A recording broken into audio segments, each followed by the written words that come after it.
Men's cook பண்ணலாமா? பண்ணக்கூடாதா? உங்களோட ஒப்பீனியன் சொல்லுங்கள். என் ஒர்க் பிளேஸில் நடந்த ஒரு கான்வர்சேஷன் ஷேர் பண்ணுறேன்.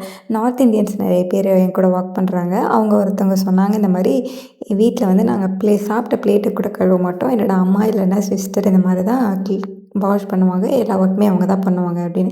இன்னொரு பையன்கிட்ட கேட்கும்போது அவன் என்ன சொன்னான்னா, ஆமாம், குக்கிங் இது எல்லாமே உமன்ஸோட ஒர்க்கு, நான்லாம் பண்ண மாட்டேன்.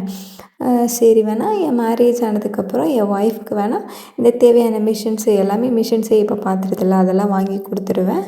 அப்படியும் இருந்து மெய்டு வச்சுப்போம் அப்படின்னு சொல்லிட்டு சொன்னான். அப்போ என் மைண்டில் என்ன தோணுச்சுன்னா, ஓகே, அப்போ கூட உன்னால் முடிஞ்ச ஒரு சின்ன ஹெல்ப் கூட நீ பண்ண மாட்டியா அப்படின்னு தான் தோணுச்சு. நீங்கள் என்ன நினைக்கிறீங்க இதை பற்றின்னு சொல்லுங்கள். உங்களுக்கு யாராவது இந்த மாதிரி ஹெல்ப் பண்ணுவாங்களா? இல்லை சுத்தமாக ஹெல்ப் பண்ண மாட்டாங்க, நீங்கள் ஒரு ஆளாக தான் எல்லாமே பண்ணணுமான்னு கமெண்டில் சொல்லுங்கள். ஹஸ்பண்டு ப்ரான் வாங்கிட்டு வந்திருந்தாங்க. ஸோ அதை வச்சு ஆஃப்டர்நூன் லஞ்சுக்கு ப்ரான் தொக்கு பண்ணிட்டோம். பர்த்டேக்கு வாங்கின கேக் மிச்சம் இருந்துச்சு. அதை தான் 2 பேரும் சாப்பிட்டுட்டு இருந்தோம்.